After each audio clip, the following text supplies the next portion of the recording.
ಕಾಗದ ಬಾಕಿ ಐತೆ. ಕ್ಷೇಮ ಸಮಾಚಾರ ವರ್ಷಕ್ಕೊಂದು ಕಾಗದ ಬರೆಯೋದು ಕಷ್ಟ. ಕಡೆಯಲ್ಲಿ ಎಲ್ಲರೂ ವಿಚಾರಿಸ್ಕೋಬೇಕು. ಬಸವ ಬಸವ ಓ ಬಸವ ದೂರ ಕೂಗಿಡಿ ಇದ್ರೆ ಆಮೇಲೆ ಮತ್ತೆ ಸಾಕ ಬಸವ ಅವನನ್ನು ನಾವೇ ಕೂಗಿದ್ದು. ನಮ್ಮನೆ ಜವಾನ ಕಿವಿಡ ಬಸವನ 6 ತಿಂಗಳು ಬಾಡಿಗೆ ಬಾಕಿ ಹೋಗಿ ಜೋರ ಕೂಗಿದ್ರೆ ಆತ ನಾಲ್ಕು ಬಾಡಿಗೆ ವಸೂಲಿಗೆ ಬರೋದು ಖಂಡಿತ ಬಿಟ್ಟಿದ್ರಲ್ವೇ ಬಸವನ ಚೆನ್ನಾಗಿ ಅಂದ್ರೆ ಎಷ್ಟು ದಿನ ಈ ಬಾಡಿಗೆ ಬಾಕಿ ಇಟ್ಕೊಳ್ಳೋಕ್ಕಾಗುತ್ತೆ? ಅದು ಅಲ್ಲದೆ ಅವ್ರಿಗೆ ಕೊಟ್ಟರು ಮುಂದಿನ ದಿವಸ ಸಾಲ ಬಂದು ತಕ್ಕ ಕೊಟ್ಬಿಟ್ರೆ ಬಿಡೆ ಅನ್ನೋದಷ್ಟೇ.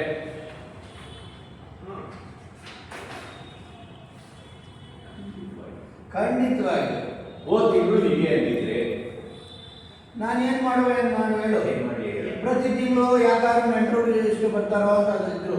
ಖರ್ಚು ನಿರೂಪಣೆ ಒಂದು ಕಾಸು ಉಳಿಕಾಗಲ್ಲ. ಇವೆಲ್ಲ ನನಗೆ ಗೊತ್ತಿದ್ದು ಈಗ ಮಾತಾಡ್ತೀಯಲ್ಲ, ಮಡ್ಚಿಟ್ಕೊಂಡು ಇಲ್ಲ ಅಂತ ದುಡ್ಡು ಇಟ್ಕೊಂಡಿಲ್ಲ ಅಂತೀನೇನೆ. ಈ ತಿಂಗಳೇ ಪರವಾಗಿಲ್ಲ. ಯಾರು ತಾವು ನೀನು ಯಾರು ಅವಳಿಂದಲ್ಲ ನೋಡು. ಈಗ ಬರ್ತಿದ್ದಾನೆ.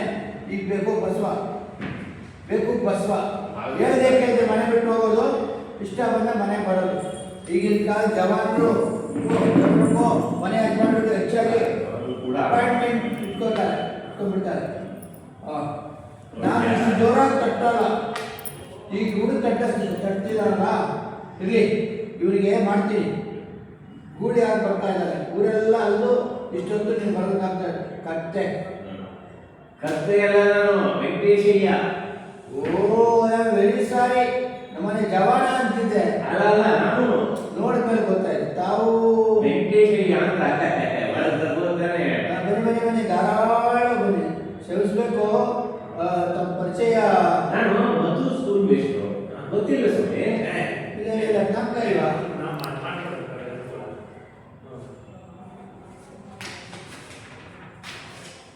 ನೀವು ಅದೇ ನೋಡಲ್ವೇ ಸರ್ ಅವರು ಕೊಡಿ, ಸಾಕು ಬಿಡಿ, ಒಂದೊಂದು ಪೇಜ್ ಓದಿ ಸಾಕು. ಶ್ರೀನಾಥ್ ಸರ ಇಂಟರ್ನ್ಶಿಪ್ ಕೊಡಿ. ರಜನಿ ಸರ್ ಅವರು ಓದಲಿ ಒಂದಲ್ಲೇ. ನೀವು ಅದೇ ವೆಂಕಟೇಶಯ್ಯ ಓದಿ. ನೀವು ಅದೇ ಊರಲ್ವೇ? ನೀವು ಅದೇ ಊರಲ್ವೇ? ಹೌದು, ಆದರೆ ಅದು ಜನಸಂಖ್ಯೆ 10,000. ಮಳವಳ್ಳಿ ಶಾಂತರನ್ನ ಕಾಂದ್ರ ಕಾಣದಿದೆ ಕೇಳೇ ಇಲ್ವಲ್ಲ. ಅದೇ ಸ್ವಾಮಿ ತರುಣಿಗೆ ಉದ್ದಕ್ಕೆ ಕೂತ್ಕೊಂಡು ನಡೀತಿದ್ರಲ್ಲ, ಮರ್ತ್ಬಿಟ್ರ? ಯಾರ ನಾಲ್ಕನೇ ಇಲ್ವಲ್ಲ. ಹೋಗ್ಲಿ, ಅವ್ರ ಹೆಂಡತಿ ಗೊತ್ತಿಲ್ವೇ? ಸಂದರ್ಭ ಒದಗಿ ಬರಲಿಲ್ಲ ಬಿಡಿ. ಅದೇ ಕುತ್ಕೊಂಡು ನಡೀತಿದ್ರಲ್ಲಪ್ಪ. ಸ್ವಾಮಿ, ನಾನು ಮದ್ದೂರು ಬಿಟ್ಟು 15 ವರ್ಷ ಆಯ್ತು. 15 ವರ್ಷ ಆಯ್ತೆ. ಹಾಗಾದ್ರೆ ನಿಮ್ಗೆ ಮದ್ದೂರು ಕೃಷ್ಣ ಭಟ್ರು ಗೊತ್ತಿರಲೇಬೇಕು. ಹೇಳಿ ಸ್ವಾಮಿ, ಆದ್ರೆ ಅವ್ರು ಎಲ್ಲಿದ್ದಾರೆ ಇವಾಗ ನನಗೆ ಗೊತ್ತಿಲ್ಲ. ಸ್ವರ್ಗದಲ್ಲಿ. ಅದೇ ಕೃಷ್ಣ ಭಟ್ರು ಅನ್ನಲ್ಲ, ಅವ್ರ ದೊಡ್ಡ ಮಗನ ಬೀಗರು ವೆಂಕಟಯ್ಯನ ಹೆಂಡತಿ ಚಿಕ್ಕಪ್ಪನು ನನ್ನ ಹೆಂಡತಿ ದೊಡ್ಡಪ್ಪನು ಷಟ್ಕಂದ್ರು. ಇದು ಷಟ್ಕಂದ್ರು. ಅದೇ ನನ್ನ ಹೆಂಡತಿ ದೊಡ್ಡಪ್ಪ. ಬನ್ನಿ ಸರ್. ಅದೇ ನನ್ನ ಹೆಂಡತಿ ದೊಡ್ಡಪ್ಪ ಅನ್ನಲ್ಲ, ಅವ್ರ ತಾತ ನನ್ನ ಕಿರಿಯ ಮಗಳು ಕಾಮಾಕ್ಷಿನೇ ನಮ್ಮ ಪೊಲೀಸ್ ಇನ್ಸ್ಪೆಕ್ಟರು ವೆಂಕಟನಿಗೆ ಕೊಟ್ಟಿರೋದು. ವೆಂಕಣ್ಣನಿಗೆ ತಮ್ಮ ಕುಟುಂಬ ಬಹಳ ಚೆನ್ನಾಗಿ ಗೊತ್ತು. ಯಾವಾಗ ನಮ್ಮೂರಿಗೆ ಬಂದ್ರೋ ನಮ್ಮ ಮನೆಯಲ್ಲೇ ಇಟ್ಕೊಳ್ಳೋ ಸ್ವಭಾವ. ಬಂದಾಗಲೆಲ್ಲ ನಮ್ಮ ಬಳಗದ ವಿಚಾರವಾಗಿಯೇ ಮಾತು. ಬಲು ಒಳ್ಳೆಯ ವಿಷಯ. ಅವರು ಪೊಲೀಸ್ ಕೆಲಸದಲ್ಲಿದ್ರು ಹೃದಯ ಬೆಣ್ಣೆ ಅಂತದ್ದು. ಆದರೆ ಕೆಲಸದ ವಿಷಯದಲ್ಲಿ ಮಾತ್ರ ಬಹಳ ಪಟಾಂಗಟಿಗಳು. ಬೇಕಾದಷ್ಟು ಕೂಲಿ ಕೇಸ್ಗಳನ್ನ ಒಬ್ಬಟ್ಟಿಗಾನೆ ಹಿಡಿದಿದ್ದಾನೆ. DSP ರಾಮಯ್ಯನವರಂತೂ ಅಂತವರು ಬಲು ಹಚ್ಚುಮೆಚ್ಚಿನವರು. ಯಾರಿಗೂ ಹಿಡಿಯಕ್ಕಾಗದೆ ಆ ಬೇವನಲ್ಲಿ ಕಲ್ಲನ್ನ ಇವನೇ ತಾನೇ ಹಿಡಿದಿದ್ದು. ಅದಕ್ಕೆ ಆದ್ರೆ DC ಸಾಹೇಬರು ಇವನಿಗೆ ಕೂತ್ಕೊಳ್ಳಿ ಸರ್, ಕೂತ್ಕೊಳ್ಳಿ. ಪದಕ ಕೊಟ್ಟಿದ್ದಾರೆ. ಮಹಾಘಟಾನ್ ಸ್ವಾಮಿ, ಮಹಾಘಟ್ಟಿಗ. ಸರಿ, ತಮ್ಮ ಪರಿಚಯ. ಓಹೋ ಬಂದೆ. ಅದೇ ವೆಂಕಟ ಅನ್ನಲ್ಲ, ಅವನ ಸೋದರ ಮಾವನು ನಿಮ್ಮ ಮಾವನವರು ಒಂದೇ ಸ್ಕೂಲ್ನಲ್ಲಿ ಓದ್ಕೊಂಡಿದ್ರಂತೆ.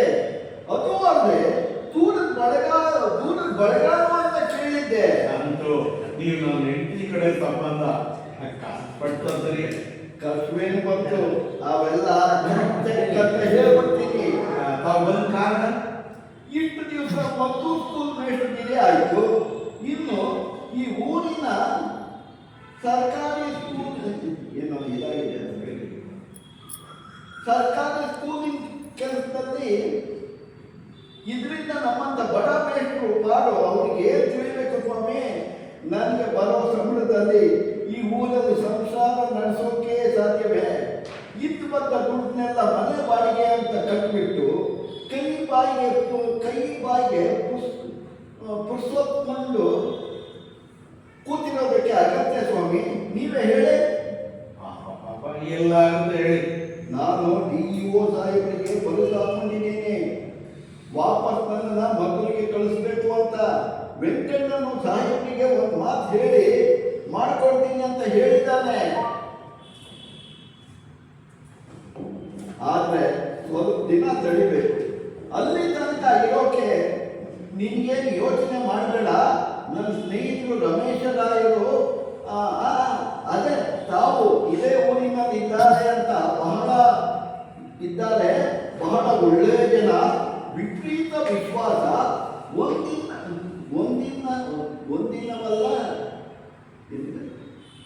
ಒಂದಿನವಲ್ಲದಿದ್ರೆ 1 ವರ್ಷ ಇರೋದು ಬೇಕಾದ್ರೂ ಅವಕಾಶ ಕೊಡ್ತಾರೆ ಅಂತ ಹೇಳಿ ತಮ್ಮ ಅಡ್ರೆಸ್ ಕೊಟ್ಟರು ಸ್ವಾಮಿ. ಅದೇ ಕೆಲಸವಾಗಿ ತಮ್ಮನ್ನ ನೋಡೋಕೆ ಅಂತ ಬಂದೆ. ನೋಡೋದೇನು ಇರೋಣ ಅಂತಾನು ಬಂದೆ. ಮನೆ ಬಹಳ ಚೆನ್ನಾಗಿದೆ ಸ್ವಾಮಿ. ಸರಿ. ಆದ್ರೆ ಇನ್ನೇನಿಲ್ಲ ನೋಡಿ. ಏನ್ ಮನೆ ಚಿಕ್ಕದು ಅಂತ ಸಂಕೋಚನೆ. ಪರವಾಗಿಲ್ಲ ಸ್ವಾಮಿ, ಪರವಾಗಿಲ್ಲ. ಯಾಕಾದ್ರೂ ಅನ್ಸತ್ಕೊಂಡು ಹೋಗೋ ಸ್ವಭಾವ ನಂದು. ಅಲ್ಲ, ಈ ವೆಂಕಣ್ಣಯ್ಯ ಯಾರು ಅಂತ? ಅದೇ ಹೇಳಿದ್ನಲ್ಲ, ಅದೇ ಕ್ಲೋಸ್ ಪೇಟೆ ವೆಂಕಣ್ಣವರು ಅಂತ ಕಾಣುತ್ತೆ. ಕ್ಲೋಸ್ ಪೇಟೆ ವೆಂಕಣ್ಣ. ಅದು ಹೇಳೋಕೆ ಜ್ಞಾಪಕ ಬಂದಿಲ್ಲ ನೋಡಿ. ಹೌದಪ್ಪ, ಹೌದಮ್ಮ,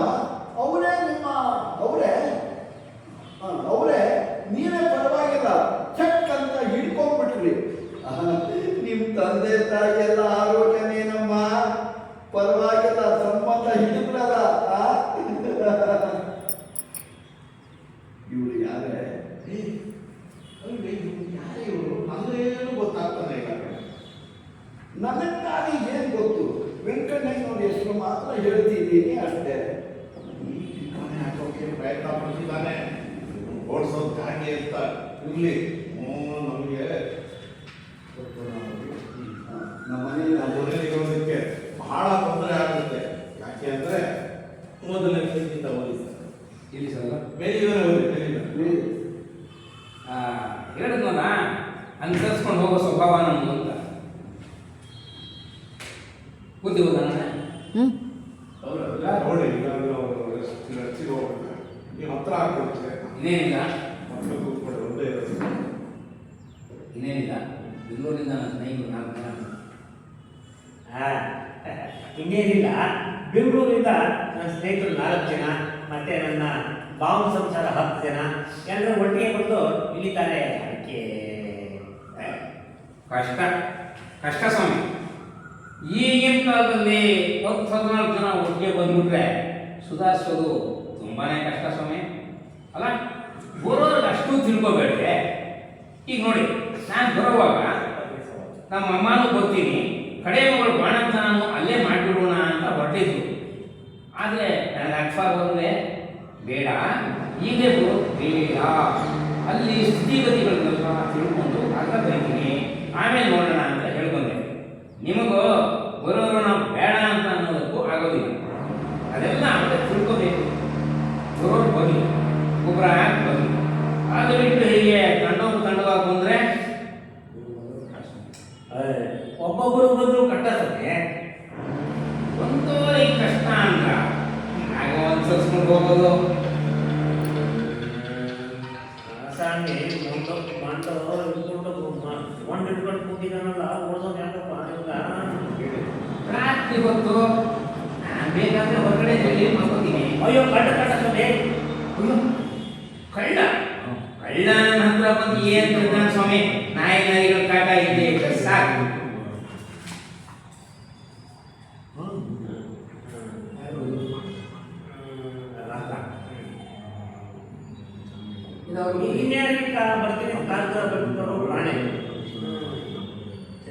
ಚೇಚೆ ಎಂಥ ಕೆಲಸ ಆಯಿತು. ನಮ್ಮ ಚಿಕ್ಕಪ್ಪ ಸತ್ತೋಗ್ಬಿಟ್ರಂತೆ. ಮೀನಾ, ಲೇ ಮೀನಾ. ಅಯ್ಯೋ ಅಯ್ಯೋ ಪಾಪ, ಏನಾಗಿತ್ತು ಕಾಣೆ? ಏನು ಅಂದ್ರೆ ನಾರಾಯಣ ಚಿಕ್ಕಪ್ಪ ಹೋಗ್ಬಿಟ್ಟಂತೆ ಕಣೆ. ಅಯ್ಯೋ ರಾಮ, ಏನಾಗಿತ್ತು ಅಂದ್ರೆ ಹಾರ್ಟ್ ಅಟ್ಯಾಕ್ ಹಾಕ್ಫೇಲು. ಅಯ್ಯೋ ಅದೊಂದು ಹಾಳಾಗ್ಬಿಟ್ಟು ಇಂಥ ಜನಕ್ಕೆ ಹೃದಯ ಅನ್ನೋದೇ ಇರೋದಿಲ್ಲ. ಅಂಥದ್ರಲ್ಲಿ ಇದೊಂದಿಗೆ ಹೀಗೆ ಫೇಲ್ ಆಗ್ಬಿಡುತ್ತೆ. ಹೋದ್ಸಲ ಬಂದಾಗ ಅಂಥ ಚೆನ್ನಾಗಿದ್ದಲ್ಲ ಅಂದ್ರೆ ನೀವೇ ಹೋದ್ ಸಾರಿ ಬಂದಾಗ ಎಲ್ಲ ಚೆನ್ನಾಗಿದ್ರಲ್ಲ ಅಂದ್ರೆ ಇದ್ರು. ಆಗ ಈಗ ಅದನ್ನೆಲ್ಲ ಏನು ಪ್ರಯೋಜನ ಇಲ್ಲ. ನಡಿ ಬೇಗ ಬೇಗ ಹೊಟ್ಟೆ ಪದ ಎಲ್ಲ ತಯಾರು ಮಾಡುವ. ಮುಂದಿನ ಟ್ರೈನ್ಗೆ ಹೋಗಿ ಮಾಡ್ಕೊಂಡು ಬರೋಣ. ಹೇಳು ಬೇಡ ಮಾಡಬೇಡ. ಇಂಥ ಸಮಯದಲ್ಲಿ ಹೋಗಿ ಬರಬೇಕಾದ್ದು ನ್ಯಾಯ. ಹೋಗಿ ಯಾವಾಗ ಹೋದಂತೆ ಅಜ್ಞಾನ ಬರ್ದಿಲ್ವಂತೆ.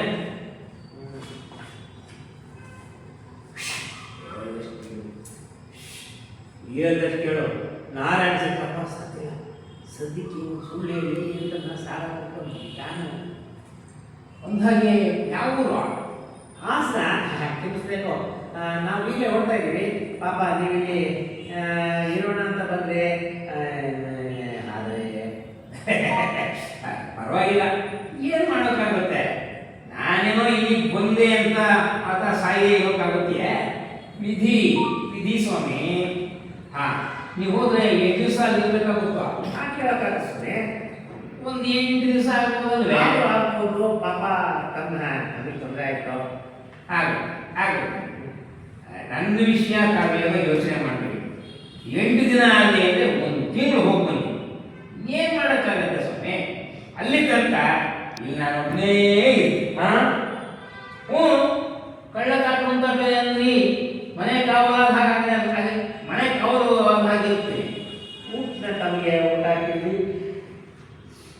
ಅಯ್ಯ ಬಿಡಿ ಸ್ವಾಮಿ, ಮೇಷ್ಟ್ರಿಗೆ ಬರೋಕ್ ಮುಂಚೆ ಎಷ್ಟು ಸಮಾರಾಧನೆ ಮನೆ ಅಡುಗೆ ಮಾಡಿದ ನಾನು. ನನ್ನ 4ನೇ ಮಗಳ ಮದುವೆನಲ್ಲಿ ಅಡುಗೆಯವ್ರನ್ನೇ ತರಿಸ್ತಿಲ್ಲ ಸ್ವಾಮಿ. ಆ ವಿಷಯದಲ್ಲಿ ತಾವೇನು ಯೋಚನೆ ಮಾಡ್ರಿ. ಯಾಕಂತ ಹೋಗ್ಬನ್ನಿ. ಅದು ಅಲ್ಲದೆ ಯಾರೋ ನಮ್ಮ ನೆಂಟರು ಸ್ನೇಹಿತರು ಬರ್ತಾರೆ ಅಂದ್ರಲ್ಲ, ಅವ್ರಿಗೂ ನಾನೇ ಅಡುಗೆ ಮಾಡಿ ಹಾಕ್ತೀನಿ. ಪರವಾಗಿಲ್ಲ, ನೀವು ಹೋಗಿ. ಮಣ್ಣು ತಗೊಂಡ ಯಾವ ಸುಳ್ಳಿಗೂ ಚೆಲ್ಲ ಮಾಡಲ್ಲ. ನಾವಿನ್ನೇನು 1 ಗಂಟೆ ಒಳಗೆ ಹೊರಡ್ಬೋದು ಅನ್ಸುತ್ತೆ. ಅಷ್ಟರಲ್ಲಿ ನನ್ನ ಹಾಸಿಗೆ ಪೆಟ್ಟಿಗೆನ ಸ್ಟೇಷನಿಂದ ತಂದುಬಿಡ್ತೀನಿ. ತಮ್ಮನೆ ಹುಡುಕೋದು ಕಷ್ಟವಾಗಬಹುದೇನೋ ಅಂತ ಅದನ್ನೆಲ್ಲ ಸ್ಟೇಷನಲ್ಲೇ ಬಿಟ್ಕೊಂಡೆ. ಹೋಗಿ ತಂದುಬಿಡ್ತೀನಿ. ಅಲ್ಲ ಸ್ವಾಮಿ, ನೀವು ಬರೋದ್ರೊಳಗೆ ನಾವು ಹೊರಟೋಗ್ಬಿಡ್ಬೋದು. ಅಯ್ಯೋ 10 ನಿಮಿಷ ಓಡ್ ಹೋಗಿ ಬಂದೆ ಎನ್ನಿ. ನಿಮ್ಮನ್ನು ಕಾಯಕ್ಕಾಗಲ್ಲ, ಹೋಗ್ಬಿಡ್ತೀವಿ. ನೀವು ತಯಾರಾಗೋದನ್ನೇ ಬಂದೆ ಎನ್ನಿ. ಅಲ್ಲ, ನಾನು ಹೇಳೋದು ಕೇಳಿ. ಬೇಗ ಬಂದ್ಬಿಡ್ತೀನಿ, ಆಮೇಲೆ ಹೇಳುವಂತೆ. ಈ ಯಾರೋ ವೆಂಕಟಯ್ಯನ ಹೆಸರು ಹೇಳ್ಕೊಂಡು ಇಲ್ಲಿ ಜಾಗ ಹೋಗೋದಕ್ಕೆ ಸರ್ ರಜನಿ ಸರ್ ಅವರಿಬ್ಬರು ಸೆಂಟ್ರ್ ಬರಕ್ಕೆ ಹೇಳಿ. ಜಂಡ ಕೊಡ್ತಾರಲ್ಲ, ಒತ್ತು ಹೋಗಲ್ಲ ಅಂತೆ ಪ್ರಾಣಿ. ಯಾವ ಶ್ರೀನಾಥ್ ಬರ ಇನ್ನು ಮುಂದೆ ಬನ್ನಿ ಬರಲ್ಲ. ಬ್ಯಾನರ್ ಸಾಕು, ಬನ್ನಿ ಇನ್ನು ಮುಂದೆ ಬನ್ನಿ. ನೀವು ಲೈನಿಗೆ ಕಾಣಿಸ್ತಾನೆ ಇಲ್ಲ. ಶ್ರೀನಾಥ್ ಸರ್ ಆ ಕಡೆ ಬನ್ನಿ ಸರ್. ಹಾಂ, ಮುಂದೆ ಬಂದ್ಬಿಡಿ. ಫುಲ್ಲು ರೌಂಡ್ ಕೂತ್ಕೊಳ್ಳಿ, ರೌಂಡಿಗೆ. ನನ್ನ ಎದುರುಗಡೆ ಬನ್ನಿ, ರೌಂಡ್ ಕೂತ್ಕೊಳ್ಳಿ. ಹಾಂ ಬನ್ನಿ. ಹಿಂಗೆ ಬನ್ನಿ. ಬರಲ್ಲ, ಸಾಕು ಬ್ಯಾನರ್. ಆವಾಗ ಇನ್ನೇನಾದ್ರು ಒಂದು ಸುಳ್ಳು ಹೇಳಿದ್ರಾಯ್ತು. ಆದರೆ ವಿಜಯ್ ಸರ್ ಬನ್ನಿ, ಮುಂದೆ ಸ್ವಲ್ಪ ಗ್ಯಾಪ್ ಮಾಡಬೇಡಿ. ಅಲ್ಲಿ ಬನ್ನಿ, ಸೆಂಟ್ರಿಗೆ ಬನ್ನಿ. ಹಂಗೆ ಬನ್ನಿ. ಹಂಗೆ ಹಾಗೆ ಕಾಶ್ಮೀರ, ಡೆಲ್ಲಿ, ಯಾವುದು ಕ್ಯಾಂಪ್ ಮೇಲೆ ಮನೆ ಬಾಡಿಗೆ ಕೊಡೋಕ್ಕೆ ಕೈ ಕಾಸಿಲ್ಲ. ನಂದಿ ಬೆಟ್ಟ ಕ್ಯಾಂಪ್ಸ್ ಹೋಗಿದ್ದಾಳೆ. ನಿಮ್ಮ ಅಪ್ಪ ಏನೋ ಗಂಟೆಗಿದಾನ ಹೇಳು. 10ನೇ ಸಲ ಹರಿಕೊಂಡು ಹೋಗೋಣ. ಅಯ್ಯೋ, ನನ್ನ ಮೇಲೆ ಯಾಕೆ ಹೇಗಾಡ್ತೀರಾ? ಏನು ಬೇಕಾದ್ರೂ ಮಾಡ್ಬಿಡಿ. ತಾಳೆ ಅದೇನು ಮೂಗಿನ ಮೇಲೆ ಕೋಪ. ಏನು ಕೋಪದಲ್ಲಿ ಏನು ಮಾತಂದ್ರೆ ಅದಕ್ಕೂ ಕೋಪ ಮಾಡ್ಕೊಳ್ಳೋದೆ. ಹೋಗ್ಲಿ, ಏನು ಮಾಡೋದು ಬಿಡು. ನನ್ನೇನು ಕೇಳಬೇಡಿ. ಅಲ್ಲೋಡಿ, ನೀವು ಕೂಗ್ತಿದ್ದು ಬಸವ ಒಂದ ಬಸವಮ್ಮನ ಹಾಳಾಯ್ತು. ಈಗ ಏನು ಮಾಡೋದು ಹೇಳು. ಲೇ ನೀನಾ, ಬೇಗ ಹೇಳು ತಂದು. ಏನು? ಎಲ್ಲಿಗೆ? ನೀನು ಬೇಗ ಡ್ರೆಸ್ ಮಾಡ್ಕೊ, ಎಲ್ಲ ಹೇಳ್ತೀನಿ. ಎಲ್ಲಿಗೆ ಅಂದ್ರೆ ಸ್ನೇಹಿತ ರಾಮನಾಥ ಮನೆಗೆ ಹೋಗಿ ಅಲ್ಲಿ ಸಾಯಂಕಾಲ ತನಕ ಇದ್ದು ಅವರನ್ನು ಕರ್ಕೊಂಡು ರಾತ್ರಿ ಸಿನಿಮಾಕ್ಕೆ ಹೋಗಿ ವಾಪಸ್ ಬರೋತ್ತಿಗೆ ರಾತ್ರಿ 8 ಗಂಟೆ ಅಷ್ಟರಲ್ಲಿ ಈತ ಮನೆ ಬೀಗ ನೋಡಿಕೊಂಡು ಊರಿಗೆ ಹೋಗ್ಬಿಡ್ತಾನೆ. ಊರಿಗೆ ಕರ್ಕೊಂಡು ಹೋಗ್ತಾನೆ. ಬಸವನಿಗೂ ನಾವು ಊರಿಗೆ ಹೋಗ್ತೀವಿ ಅಂತ ಹೇಳೋಣ. ನಾನು ಹೇಳಿದೆ ಪ್ಲಾನ್. ಹಾಗೆ ಸರಸ್ವತಮ್ಮನ ಮನೆಗೂ ನೀನು ಹೇಳಿದ ಕಡೆಗೆಲ್ಲ ಹೋಗ್ಬರೋಣ. ಬೇಗ ಹೇಳು. ಬಸವ ಬಸವ ಏನು ಕೊಯ್ರಾ ಎಷ್ಟು ಗಟ್ಟಿಯಾಗಿ ಹಚ್ಕೊಳ್ತಿದ್ರು, ಇನ್ನು ಕೊಳದ ಅಂತ ಕೊನೆ ಕೇಳ್ತಾರೆ. ಇವತ್ತು ಊರಿಗೆ ಹೋಗ್ತಾ ಇದೀವ, ಈಗ ಯಾಕೆ ನಿನಗೆ ಯಾಕೋ ಬೆಲ್ಲ ಕಟ್ಕೊಂಡು ಬೆಲ್ಲಷ್ಟು ಕೇಳ. ಮುಂದಿನ ಸಂಕ್ರಾಂತಿ ಮುಂದಿನ ಸಂಕ್ರಾಂತಿ ಕಳೆಯೋಗಂಟ ನಾವು ಹೋಗಕ್ಕಿಲ್ಲ ಅಲ್ಲಿ. ಇನ್ನೆಲ್ಲ ಹೋಗಿದ್ದು ನಾವು ಹೋಗ್ತಾ ಇದ್ದೀವಿ. ಹಂಗ ಎಲ್ಲ ನನ್ನೇ ಹೋಗು ಅಂದ್ರೆ ನಾವು ಅಂತಿದ್ದೆ. ಬರೋ ತನಕ ಕಾಯ್ಕೊಂಡ್ಬಿಡ್ಬೇಕು. ಗೊತ್ತಾಯ್ತಾ? ಏನ ಅಲ್ಲಿ ಮನೆನ ಅಲ್ವೋ, ನೀನು ಇಲ್ಲಿ ಇರು, ಮನೆ ಬೀಗಕ್ಕೆ ನಿನ್ನ ಹತ್ರ ಕೊಟ್ಟು ಹೋಗ್ತೀವಿ. ಹಂಗೋ ಆಗ್ಲಿ ಆಗ್ಲಿ, ಮನೆ ಕಾಯ್ಕೊಂಡು ಇಲ್ಲೇ ಇರ್ತೀವಿ. ನೀನು ಮನೆ ಕಾಯೋದು ಬದು ಚೆಂದ. ಕಳ್ಳ ಬಂದಾಗ ಬೀಗ ಬರೋದು ಹಿಂಗೆ ಕೇಳ್ತೆ ನೋಡೋ. ಬಾಗಿಲು ಸರಿಯಾಗಿ ಹಾಕ್ಕೊಂಡು ಬೀದಿ ಹೊರಟದಲ್ಲೇ ಬಂದ್ಕೋ. ಯಾರಿಗೋ ಬೀಗ ಕೈ ಕೊಡಬೇಡ. ಕಂಡ್ರ ಗಲಾಟೆ ಹುಷಾರು. ಸರಿಯಾಗಿ ಕೇಳಲಿಲ್ಲ. ಆಯ್ತು. ಜೋರಾಗಿ ಇನ್ನೊಂದಪ್ಪ ಹೇಳ್ಬಿಡಿ. ಸರಿ ಹೋಯ್ತು. ಇನ್ನೊಂದು ಜೋರಾಗಿ ಕಳ್ಳನು ಕೇಳಿ ಬೀಗ ಹಾಕೋರು ಖಂಡಿತ.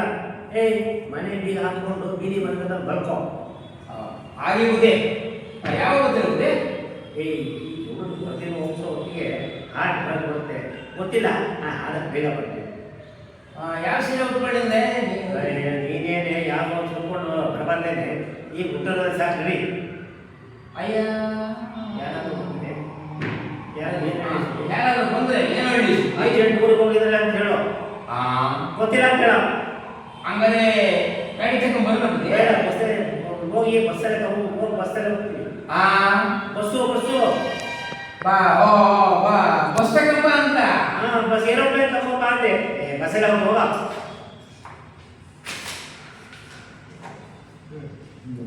ಹಾಸಿಗೆ ಪೆಟ್ಟಿಗೆ ತಗೊಂಡು ಹೋಗಕ್ಕಿಲ್ವ? ಸ್ವಲ್ಪ ಬೇಗ ಹೇಳ್ಬಾರ್ದೇನೆ. ಇಲ್ಲಿ ಪ್ರಶ್ನೆ ಉತ್ತರ ಹೇಳೋದ್ರೆ ಪ್ರಾಣ ಆಗುತ್ತೆ. ಹಂಗಾರೆ ನಾಳೆ ನಾಡಿದ್ದಾಗೆ ಬರ್ತಿದ್ರು. ನಾಳೆ ನಾಡಿದ್ದಾಗೆ ಬರ್ತಿದ್ದೇನೋ. ಗೊತ್ತಿಲ್ಲ ಅಣ್ಣ. ಅದೇ ಯಾವ ಹೋಯ್ತಾ ಇದ್ದಾರೆ? ನಿನ್ಗೆ ಯಾಕೆ ಹೋದ್ರೆ ಹೇಳ್ದ ಕೆಲಸ ಮಾಡೋ ಅಂದ್ರೆ ಏನ ನಿನ್ನ ಹೆಣ ಕೇಳಲಿಲ್ಲ ಜೋರಾಗಿ. ನಿನ್ನ ಹೆಣ ಅಂತೆ ಹೋಗೋರಿಗೆ. ಸುಮ್ಮನೆ ಹೋಯ್ತಿರ್ಬೇಕು ನಾವು. ಮತ್ತೆ ಅದೇನೋ ಅರ್ಜೆಂಟು ಕೆಲಸ ಇಲ್ಲಿ ಇವನು ನನ್ನ ಕೊಲೆ ಮಾಡ್ತಾ ಇದ್ದಾನೆ. ಬೇಗ ಹೇಳ್ಬಾರ್ದೇನೆ. ಆಯ್ತು ಅಂದ್ರೆ ಅಲ್ಲ, ಸಂಜೆ ಯಾವ ಸಿನಿಮಾ ಹೋಗೋಣ ಅಂದ್ರೆ ಅದೆಲ್ಲ ಹೋಗ್ತಾ ಡಿಸೈಡ್ ಮಾಡೋಣ. ಇಲ್ಲಿದ್ರೆ ಇನ್ನು ವೆಂಕಟೇಶ ಬಂದ್ಬಿಟ್ರೆ ನಾವು ಮಾಡ್ಕೊಂಡು ಪ್ಲಾನ್ ಎಲ್ಲ ಹಾಳಾಗುತ್ತೆ. ಸಿನಿಮಾ ಎಷ್ಟು ಶುರು ಅಂದ್ರೆ ಸರಿ ಆಯ್ತು. ಇಷ್ಟೊತ್ತು ಇವಳ ಜೊತೆ ಬರ್ಕೊಂಡಿದ್ದಾಯ್ತು. ಇನ್ನು ಇವಳು ಶುರು ಮಾಡಿದೆ. ಬೇಗ ಹೇಳೋದ್ರೆ ಅದೆಷ್ಟು ಸರಿ ಹೇಳೋದಕ್ಕೆ. ಉದೇ ಊರು ಏಟಂತ ತಲುಪ್ತದೆ. ಎಷ್ಟೊಂದ್ರೆ ತಲುಪದ ನಿನ್ಗೇನೋ. ಇವರ ಸಾಹಿತ್ಯ ಸಾಧನೆಯನ್ನು ಕನ್ನಡದ ಜನತೆ ಮುಕ್ತ ಕಂಠದಿಂದ ಹೊಗಳಿದ್ದಾರೆ. ಅದದು ಅಟ್ಯಾಚ್ ಮಾಡ್ತೀನಿ ಶ್ರೀಯುತರಿಗೆ ಇಂದು ಸನ್ಮಾನ ಮಾಡಿ ಫಲ ಪುಷ್ಪ ತಾಂಬೂಲಗಳನ್ನು ನೀಡಿ. ಅಪ್ಪ ಇನ್ನೊಂಚು ಮುಂದೆ ಬನ್ನಿ ನೀವು. ಅಪ್ಪ ಇನ್ನೊಂಚು ಅಪ್ಪ ಮುಂದೆ ಬನ್ನಿ ಒಂಚೂರು. ಹಾಂ ಸಾಕು. ಹೋಗಿ ಪುರಾಣ ಬರೀಬೇಡ. ಅವ್ರು ಬರೆದಿರೋ ಕಥೆಗಿಂತ ಉದ್ದವಾಗಿ ಅವ್ರು ಬರೆಯಬೇಕಾದ್ರೆ ಎಂತ ಮಾತದು. ಬನ್ನಿ ಸರ್, ರಸ್ತೆಗೆ ಸನ್ಮಾನ ಮಾಡಿ ಮುಗಿಸ್ಬಿಡ್ತೀನಿ.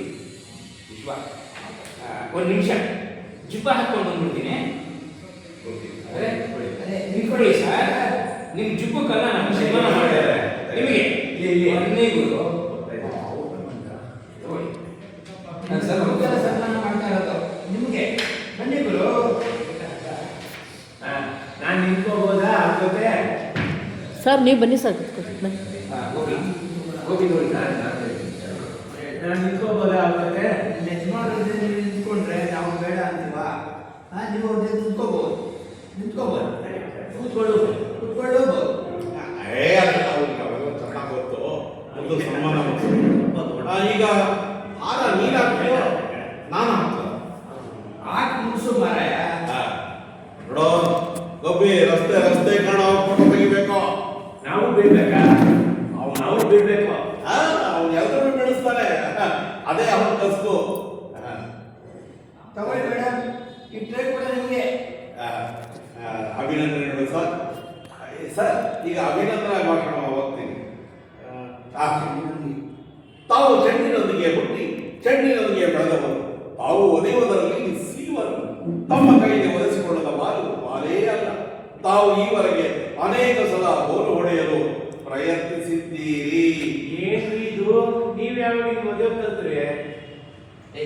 ನನ್ನ ಮಗ ಫುಟ್ಬಾಲ್ ಪ್ಲೇಯರ್ ಕಿಕ್ಕಪ್ಪ ಅದೇಪ್ಪ ಗೋಲ್ ಮಾಡಿದ ಅಭಿನಂದನಾ ಭಾಷಣ. ಇವರು ಅಭಿನಂದನೆ ಭಾಷಣ ತಂದೆ ಇಲ್ವಲ್ಲ, ಏನ್ ಮಾಡ್ಲಿ ಇವಾಗ? ಪರವಾಗಿಲ್ಲ ಬಿಡಿ. ನಿಮ್ಮ ಬಾಸ್ ಬಗ್ಗೆ ಕೇಳಿದ್ರೆ ಅಭಿನಂದನಾ ಭಾಷಣ ಮಾಡಿದ್ರು ಅಂತ ಹೇಳ್ಬಿಡ್ತಾರೆ ಅಲ್ವಾ ಸರ್? ಹೌದು ಹೌದು ಹೌದು ಸರ್ ಇಲ್ಲೊಂದು ಸೈನ್ ಮಾಡಿ ಸರ್. ಅಕ್ನಾಲ್ಮೆಂಟು ಅಷ್ಟೇ. ಬಹಳ ಜನ ಸನ್ಮಾನ ಮಾಡಿಸ್ಕೊಂಡು ನಮ್ಗೆ ಯಾರು ಏನು ಮಾಡಲೇ ಇಲ್ಲ ಅಂದ್ಬಿಡ್ತಾರೆ. ಅದಕ್ಕೆ ದೇವರಾದ ಬೆಕ್ತಾನ ನಮ್ಮ ಬಾಸ್ ಬಂದಿದ್ರೆ ಸಾಕು. ಇವೆಲ್ಲ ನಿಮ್ ಬಾಸ್ ಮಾಡಿಸ್ತಿರೋದು ಕೇಳಿ ನಮಗೆ ಬಹಳ ಸಂತೋಷ ಆಯ್ತು. ನಮ್ಮ ಕರ್ಮ ಮೇಡಮ್, ನಮ್ಮ ಬಾಸ್ ಕ್ಲಾಸ್ ಗಿನ್ನಿಸ್ ದಾಖಲೆಗೋಸ್ಕರ ಪ್ರಯತ್ನ ಮಾಡ್ತಾನೆ ಇದ್ದಾರೆ ಅಂತ ಹೇಳಿದ್ ನಾನು. ಮನೆ ಬಾಗಿಲಲ್ಲಿ ಅತ್ಯಂತ ಹೆಚ್ಚಿನ ಸಂಖ್ಯೆಯ ಸನ್ಮಾನಗಳು ಮಾಡಿ ಹೆಸರು ಪಡಿಬೇಕು ಅಂತ ನಮ್ಮ ಬಾಸ್ ಆಸೆ. ಸಿಕ್ಕವರಿಗೆಲ್ಲ ಸನ್ಮಾನ. ಆ ಫುಟ್ಬಾಲ್ ಪ್ಲೇಯರ್ ಚಿಕ್ಕಪ್ಪ ಓದೇಪ್ಪ ಗೋಲಿ ಮಠ ಇವತ್ತಿಗೂ ಒಂದು ಗೋಲು ಹೊಡೆದಿಲ್ಲ. ಆ ಅಯೋಗ್ಯರಿಗೂ ಸನ್ಮಾನ. ಆದರೆ ನಮ್ಮ ಡ್ಯೂಟಿನೇ ಅದಕ್ಕೋಸ್ಕರ ಸಂಬಳ ಕೊಡ್ತಾರೆ. ಮಾಡೋ ಸದ್ಯದಿಂದ ಮಾಡಬೇಕು. ಅದು ಕರೆಕ್ಟು, ಸರಿಯಾದ ಮಾತು. ನಾಳೆ ಒಂದು ಕತ್ತೆಗೆ ಸನ್ಮಾನ ಮಾಡಿ ಅಂದ್ರೆ ನಾವು ಮಾಡಬೇಕು. ಅದು ನಮ್ಮ ಕರ್ತವ್ಯ. ಆಯ್ತು ಸರ್, ನಾವೀಗ ಬರ್ತೀವಿ ಸರ್.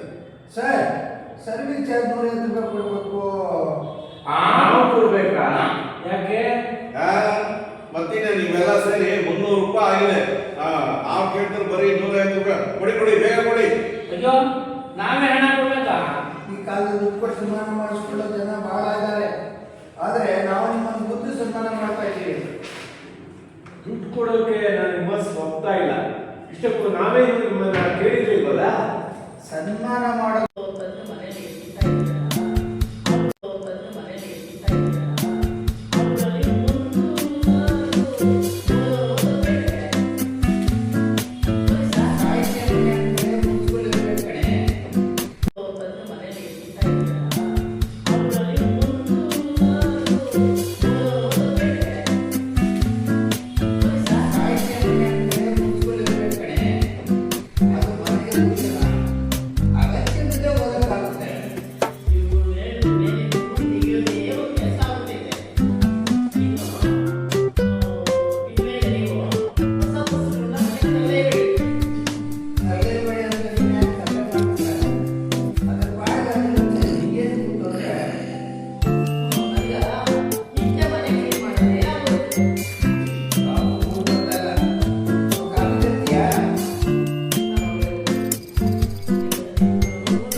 ಶ್ರೀಮತಿ ಕೆ ಶಾರದಾ ಅವರು ರಾಮ ವರ್ಕ್ಶಾಪ್ ಅನ್ನುವ ಈ ಒಂದು ಕಾರ್ಯಕ್ರಮವನ್ನು ಇವತ್ತು ಪ್ರಾರಂಭ ಮಾಡ್ತಾ ಇದ್ದಾರೆ.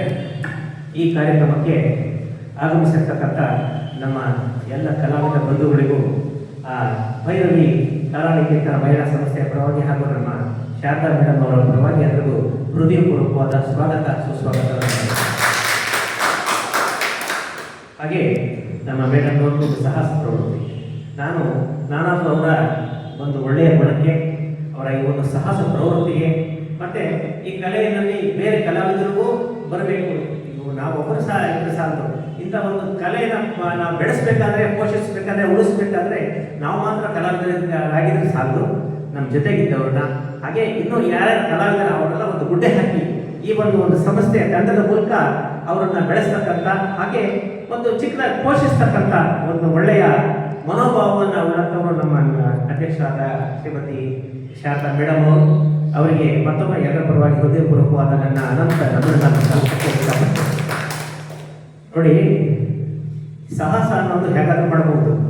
ಒಬ್ಬ ಮಹಿಳೆಯಾಗಿ ಅನೇಕ ನಾಟಕಗಳಲ್ಲಿ ಅವರು ನಮ್ಮ ಸಾರವರ ಮತ್ತು ಅವರ ಭಾಷಣದಲ್ಲಿ ಹೇಳಿದ್ರು, ಆ ಸ್ಟೇಜ್ ಮೇಲೆ ಎಲ್ಲ ಹೇಳಿದ್ರು. ಅವರು ಚಿಕ್ಕಂದಿನಿಂದಲೂ ಈ ಒಂದು ನಾವು ಇತ್ತೀಚೆಗೆ ಅವ್ರನ್ನ ಪರಿಚಯ ಮಾಡ್ಕೊಂಡಿದ್ದು, ಅವರು ಚಿಕ್ಕಂದಿನಿಂದಲೂ ಅವ್ರ ಈ ಒಂದು ಕಲೆಯಲ್ಲಿ ತೊಡಗಿಸ್ಕೊಂಡು ಈಗ ಅವ್ರು ಎಷ್ಟು ನಾಟಕಗಳು ಮಾಡಿದ್ರೆ ನಾನು ಅವ್ರ ಪರ್ಸನಲ್ ಏನೂ ಕೇಳಿಲ್ಲ, ಆದರೆ ಅವರಲ್ಲಿ ಒಳ್ಳೆಯ ಒಂದು ಅದ್ಭುತವಾದ ಒಂದು ಉಜ್ವಲವಾದ ಪ್ರತಿಭೆ ಇದೆ. ಜೊತೆಗೆ ಎಲ್ಲರೂ ಜೊತೆ ಕರ್ಕೊಂಡು ಹೋಗ್ತಕ್ಕಂಥ ಒಂದು ಅಯಸ್ಕಾಂತ ಶಕ್ತಿನೂ ಸಹ ಅವರಲ್ಲಿದೆ. ಅದಕ್ಕಾಗಿ ನಾವೆಲ್ಲರೂ ಸಹ ಅವ್ರ ಜೊತೆನಲ್ಲಿದ್ದು ಅವರಿಗೆ ನಮ್ಮ ಒಂದು ಏನೇ ನಮ್ಮದು ಯಾರ್ಯಾರು ಶ್ರೀರಾಮ ಸೇವೆ ಕಟ್ಟಬೇಕ ನಳಿಲು ಈ ಮರಳು ಇದು ಮಾಡ್ತೀವಿ ಅದು ಹೀಗಂದ್ರೆ ಎಷ್ಟು ಮಹಾನ್ ಉತ್ತರಲ್ಲ, ಆದರೂ ಸಹ ಅಡಿಗೊಂಡು ಹಳ್ಳ ಜನೆಗೊಂಡು ಬೆಳ್ಳ ಅನ್ನೋ ಹಾಗೆ ನಾವು ಶಿಕ್ಷಕರಾಗಿ ಅವ್ರ ಜೊತೆ ಗುರುತಿಸ್ಕೊಂಡಾಗ ತನ್ಮೂಲಕ ಅವರು ನಮ್ಮನ್ನೆಲ್ಲ ಒಂದು ಒಳ್ಳೆಯ ರೀತಿಯಲ್ಲಿ ಕರ್ಕೊಂಡು ಹೋಗ್ತಾರೆ, ನಮ್ಮನ್ನು ಸಹ ಒಂದು ಕಲಾವಿದರಾಗಿ ಬೆಳೆಸ್ತಾರೆ, ಹಾಗೆ ಅವರು ಈ ಸಂಸ್ಥೆಯನ್ನು ಬೆಳೆಸ್ತಾರೆ. ಹೀಗೆ ಹೇಳ್ತಾ ಈ ಒಂದು ಶುಭ ದಿವಸ ನಮ್ಮ ಡ್ರಾಮಾ ವರ್ಕ್ಶಾಪ್, ಈ ಶುಭ ದಿವಸಕ್ಕೆ ನಾನೊಂದು ಶುಭವನ್ನು ಹಾರೈಸುತ್ತಾ ಮೇಡಮ್ ಅವರು ಶುಭವನ್ನು ಕೊಡ್ತಾ ತಮಗೆಲ್ಲರೂ ಸಹ ನನ್ನ ಮಾತುಗಳನ್ನು ಕೇಳಿದ್ದಕ್ಕಾಗಿ ವಂದನೆ ಅರ್ಪಿಸ್ತಾ ನನ್ನ ಮಾತು ಮುಗಿಸ್ತೇನೆ. ನಮಸ್ಕಾರ.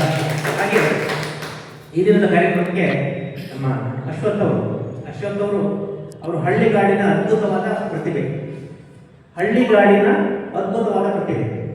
ಅವರು ಅವರದೇ ಒಂದು ತಂಡ ಕಟ್ಕೊಂಡಿದ್ದಾರೆ. ಗಡ್ಬಳ್ಳಾಪುರ ಪ್ರಾಂತ್ಯದಲ್ಲಿ ಅವರು ಒಂದು ಅಷ್ಟು ಜನ, ಒಂದು 8 ಜನ ಇದ್ದಾರೆ. ನನ್ನ ಹತ್ರ ಅವ್ರು ನೋಡಿದ್ರೆ ನನಗೆ ಖುಷಿ ಆಗುತ್ತೆ. ಯಾಕೆಂತ ಹೇಳಿದ್ರೆ ಅವರು ಯಾರಾದರೂ ಬನ್ನಿ ನಮ್ಮೂರಲ್ಲಿ ಸ್ವಲ್ಪ ಹಾಡುಗಳು ಹೇಳ್ಕೊಡಿ. ಅವರು ಗಲ್ಲ ಮೇಲೆ ಕೂಡ ₹1,000 ವ್ಯಾಪಾರ ಮಾಡ್ತಾರೆ, ಹೂವಿನ ವ್ಯಾಪಾರ ಗೊತ್ತಲ್ಲ. ಅವರು ಅಲ್ಲಿಂದ ಹಳ್ಳಿನಲ್ಲಿ ಕೇಳಿದೆ, ಸರ್ ಅದು ಯಾವುದೋ ಊರಲ್ಲಿ ಇದು ಮಾಡಿದ್ರು, ಅಲ್ಲಿ ಕಲಾ ತಂಡವನ್ನೆಲ್ಲ ಸ್ವಲ್ಪ ಹಾಡು ಹೇಳ್ಕೊಡಕ್ಕೆ ಹೋಗಿದ್ದೆ, ಅಲ್ಲಿ ಯಾವ ಫಾರ್ವರ್ಡ್ ಇರ್ತಾರೆ ಸರ್, ಇಲ್ಲೊಂದು ಚಿಕ್ಕ ಹಳ್ಳಿ ಪಾಪ ಅವರೆಲ್ಲ ಏನೋ ಸೇರ್ಕೊಂಡಿದ್ರು, ಅವರು ಸ್ವಲ್ಪ ಹಾಡು ಹೇಳಿ ಪ್ರಾಕ್ಟೀಸ್ ಮಾಡಿಸ್ತಾ ಇದ್ದೀನಿ. ಆಮೇಲೆ ಅವ್ರಿಗೇನೋ ಇರೋಲ್ಲ ಮಾಡಲಿಲ್ಲ. ಆಮೇಲೆ ಜಿಲ್ಲಾ ಮಟ್ಟದಲ್ಲಿ, ರಾಜ್ಯ ಮಟ್ಟದಲ್ಲಿ ಆವಾಗ ಯುವ ಪ್ರಶಸ್ತಿಗಳನ್ನು ಸಹ ಪಡೆದಂಥವ್ರು ನಮ್ಮ ಅಶ್ವಥ್ ಅವರು. ನಾನು ಹೇಳ್ತಲ್ಲ, ಹಳ್ಳಿಗಾಡಿನ ಅದ್ಭುತವಾದ